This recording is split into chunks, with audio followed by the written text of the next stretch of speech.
Muy buenos días, bendiciones para todos, les saludo desde aquí, desde este punto de contacto en el Face, Luz a las Naciones en Palomar.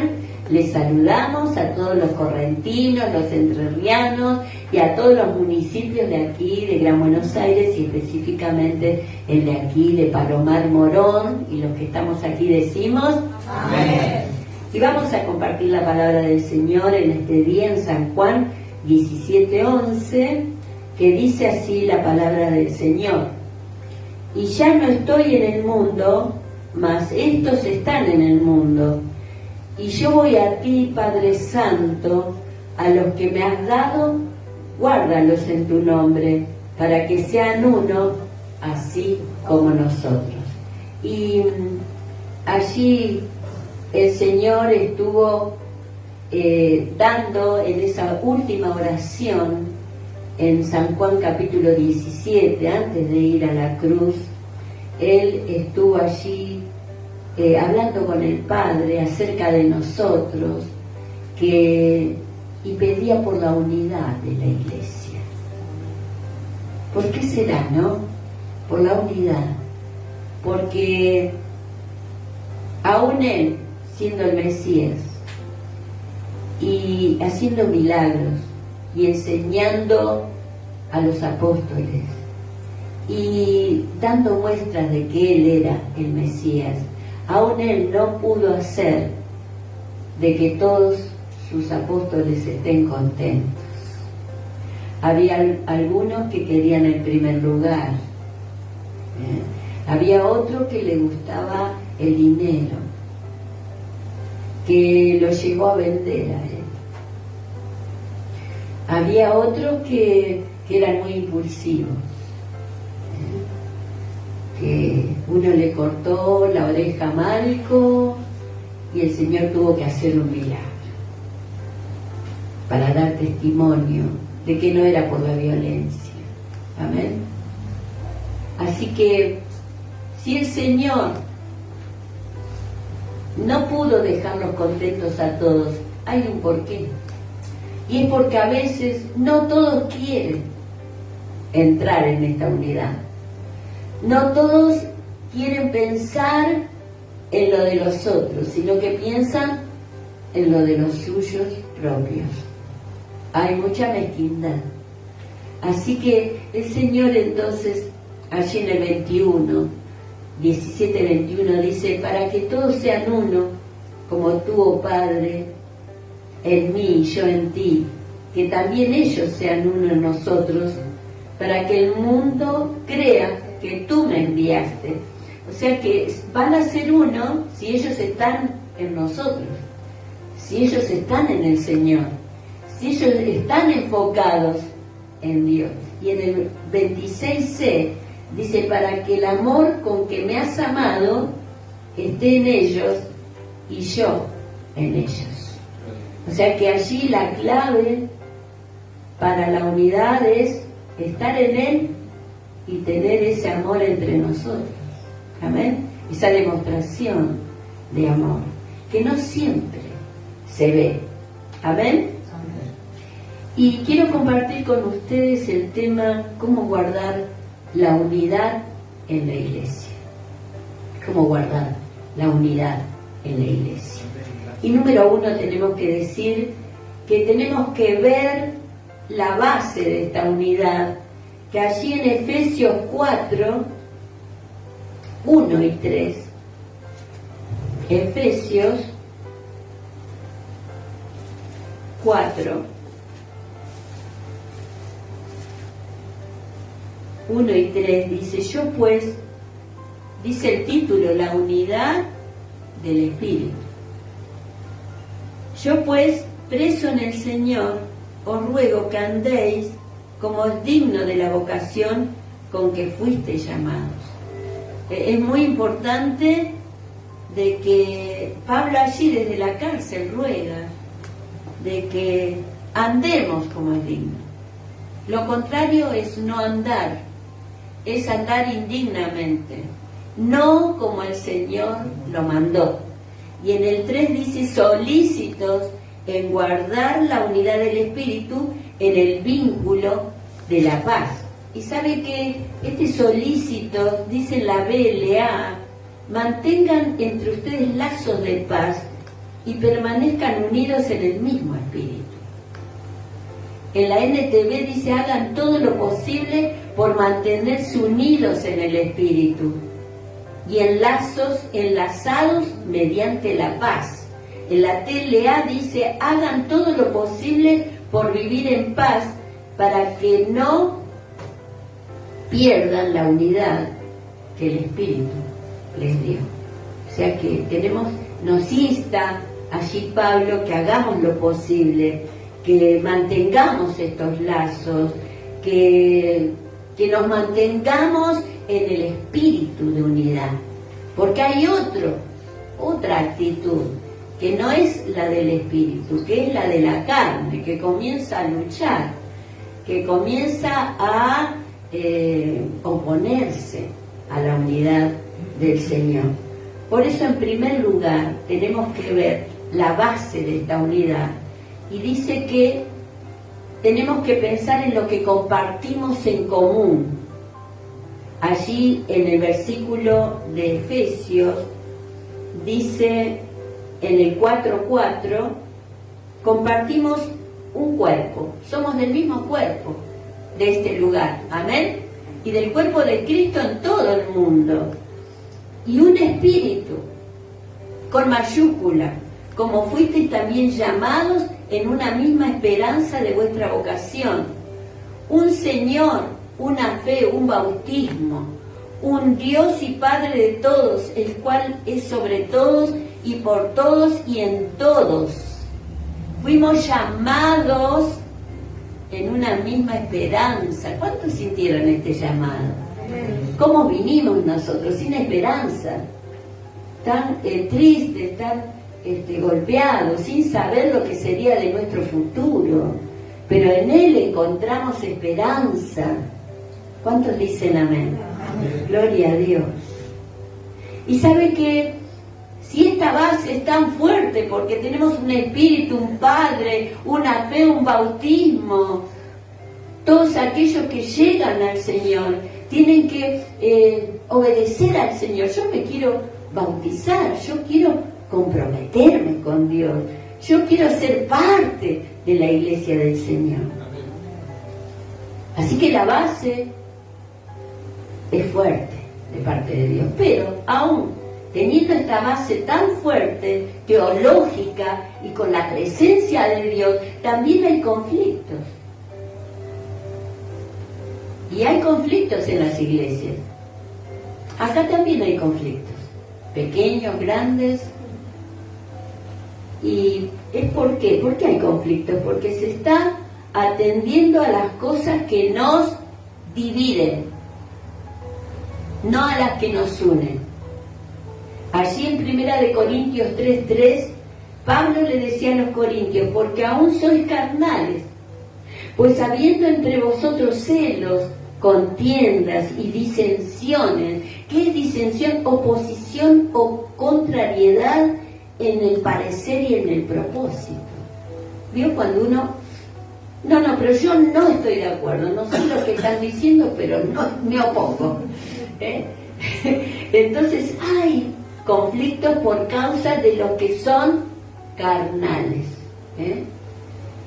Y allí Pablo en 1 Corintios dice, porque ustedes diciendo yo soy de Pablo, yo soy de Apolo, haciendo política en la iglesia, no, porque si va a predicar tal yo no voy, ¿no? Y no, la iglesia, la cabeza es el Señor y nosotros somos el cuerpo, amén.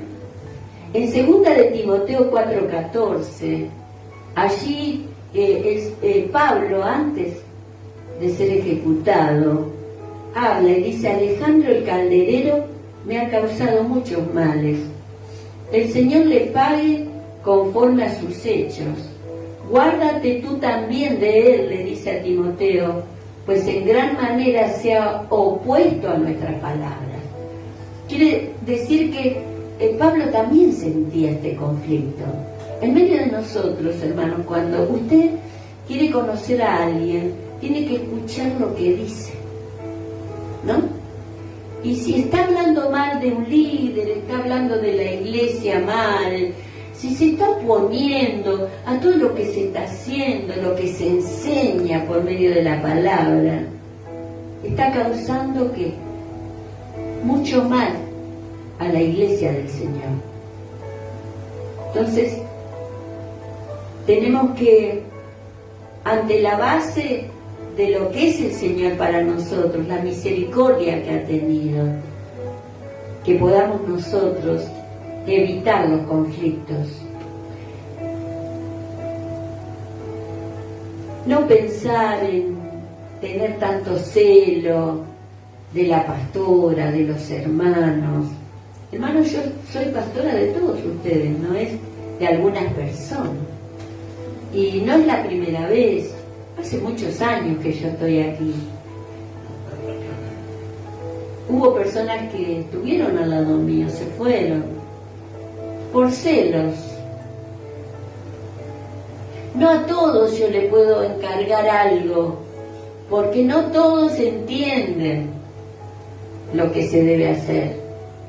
Entonces a veces se tiene celo por algo que no se está entendiendo, ¿no? Entonces, cada uno de nosotros el Señor nos dio un don y cada uno tiene que funcionar en ello. Cuando David me fue a buscar del coche, veníamos con todas las cosas, y se paró ahí en la puerta y dice, espera un minutito, pastora. Y bueno, y él estaba allí dando las indicaciones. Y cuando abre la puerta, ¡oh, sorpresa! Todo, ¿cómo es eso que Josué? Las burbujitas. Él estaba haciendo su lugar. Él lo que tenía que hacer. Y el padre le decía, más, hacer. Yo decía, ¿qué le estará diciendo? Y era tirar las, ¿cómo se llaman? Las burbujas, hermosas, las burbujas brillaban. Y entonces yo me quedé sorprendida, me quedé parada ahí, y ellos todos haciendo formados acá, haciéndome la bienvenida. Pero Josué tomó su lugar. Tomó su lugar, hizo lo que le encargaron. Y después cada uno hizo lo que tenía que hacer.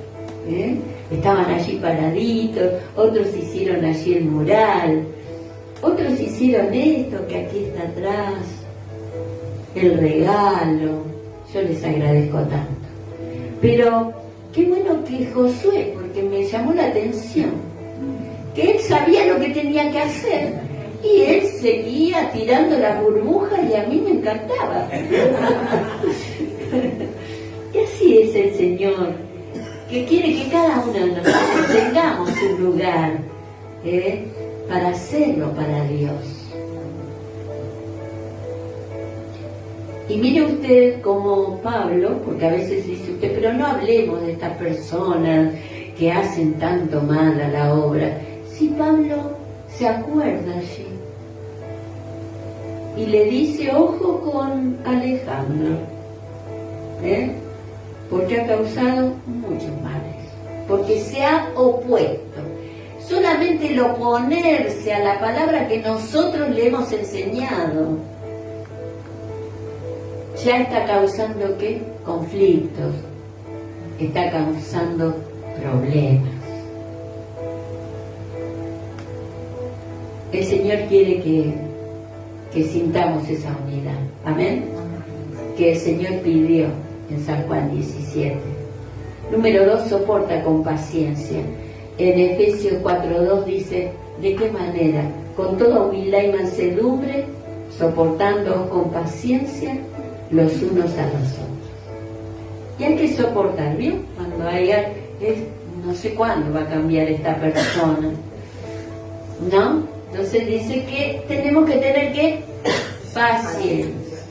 Y uno de los frutos del Espíritu es la paciencia. Que tengamos ¿qué? Paciencia. Amén. Paciencia los unos a los otros, ¿en qué? En amor. En Romanos 14:4 dice: ¿tú quién eres que juzgas al criado ajeno? Para su propio Señor está en pie, o cae, pero estará firme, porque poderoso es el Señor para hacerle estar firme. Y en Romanos 14:10 dice: pero tú, ¿por qué juzgas a tu hermano? O tú también, ¿por qué menosprecias a tu hermano? Y dice: ¿por qué tratas de empequeñecerlo? ¿Por qué tratas de empequeñecerlo? Porque todos compareceremos ante el tribunal de Dios. ¿Amén?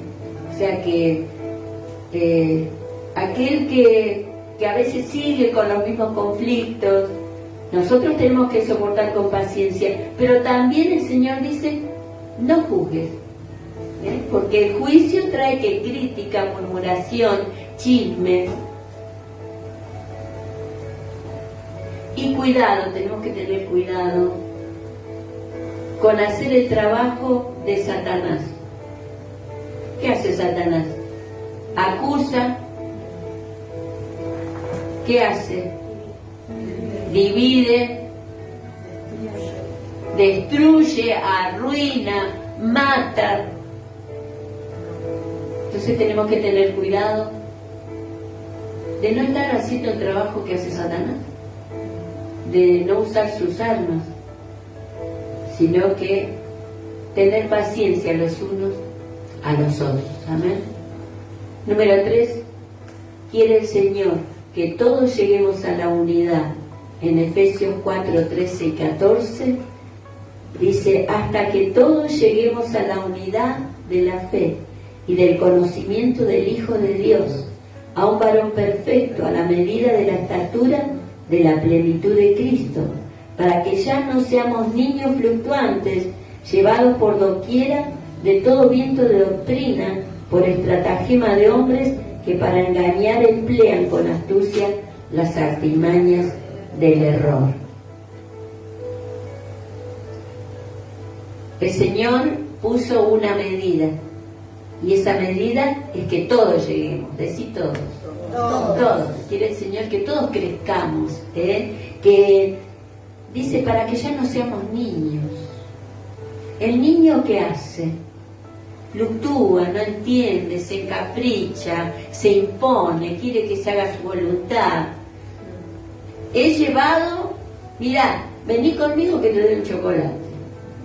Y entonces es manipulado, es muy fácilmente llevado por diferentes corrientes. Por eso el Señor tiene una medida: que lleguemos a la estatura de Cristo, del varón perfecto. Amén. Del varón perfecto. ¿Cuánto nos falta? ¿Nos falta mucho? Y bueno, que el Señor nos esté enseñando en este momento a usar también el método de Jesús cuando hay alguien que no está conforme a la palabra de Dios, que está en desorden.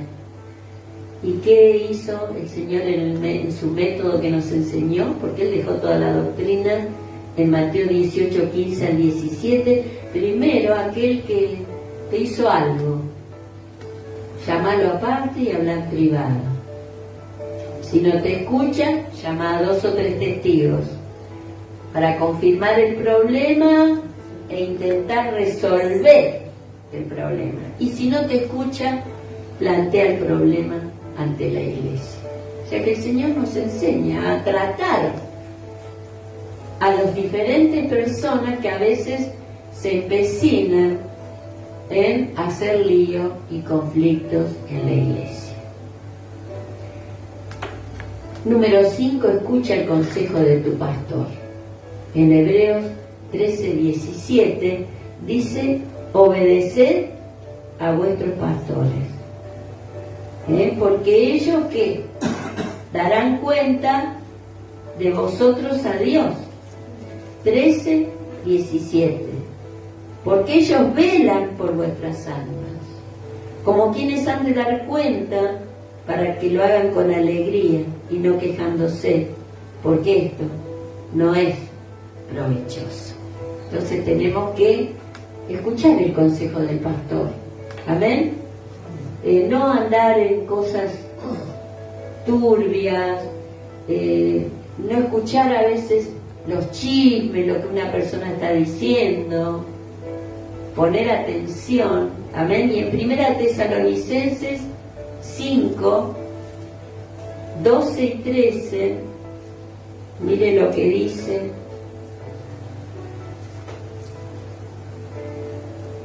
Os rogamos, hermanos, que reconozcáis a los que trabajan entre vosotros y os presiden en el Señor y os amonestan, y que los tengáis en mucha estima y amor por causa de su obra. Tened paz entre vosotros. Y tenemos que reconocer a nuestros líderes. Amén. Tenemos que obedecer. Tenemos que amarlos. ¿Ustedes me aman, hermanos, a mí? Yo les amo mucho a ustedes. Son muy importantes para mí.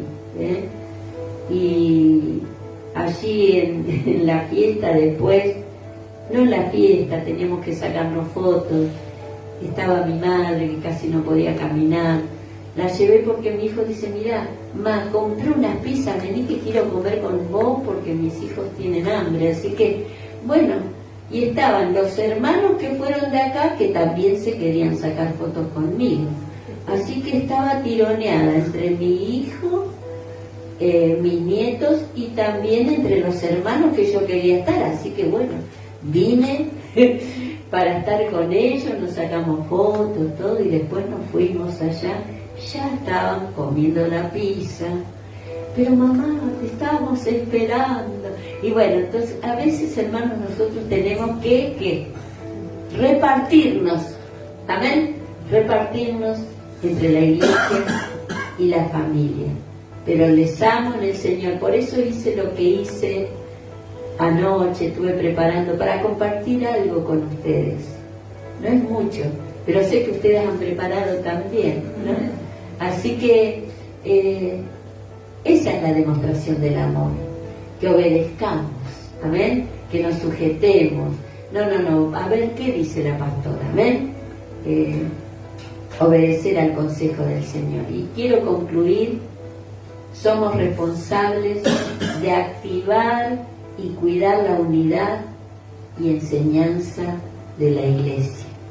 En 1 Corintios 10, 23 y 24, todo me es lícito, pero no todo conviene. Todo me es lícito, pero no todo edifica. Ninguno busque su propio bien, sino el del otro. Esa es la base de ¿qué? De cuidar y vivir y experimentar la unidad del cuerpo de Cristo, guardarlo en el Señor y estimar, buscar el bien del otro y no del bien propio. Vamos a orar.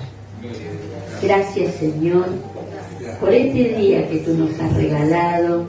Gracias por mis hermanos que han venido. Gracias, Señor, porque tú los has plantado en este lugar y que ellos sientan que son parte de esta familia. Que también, Señor, tengan cuidado con personas que a veces se oponen a la enseñanza de tu Evangelio, se oponen a las autoridades. Señor, te ruego que tú tomes control de ellos, Señor, y te ruego que tú perdones nuestros pecados. Señor, líbranos de todo mal, de todo peligro, y únenos a nuestros hermanos cada vez más. Gracias te damos, Señor, porque queremos ser uno con el Padre, contigo, Señor, con el Espíritu Santo y entre nosotros. Gracias, Señor. Amén y amén. Bueno, les saludo desde aquí, les espero el jueves, más o menos a las 8 menos 10, estaremos dando la palabra. Bendiciones. Te mando un besito.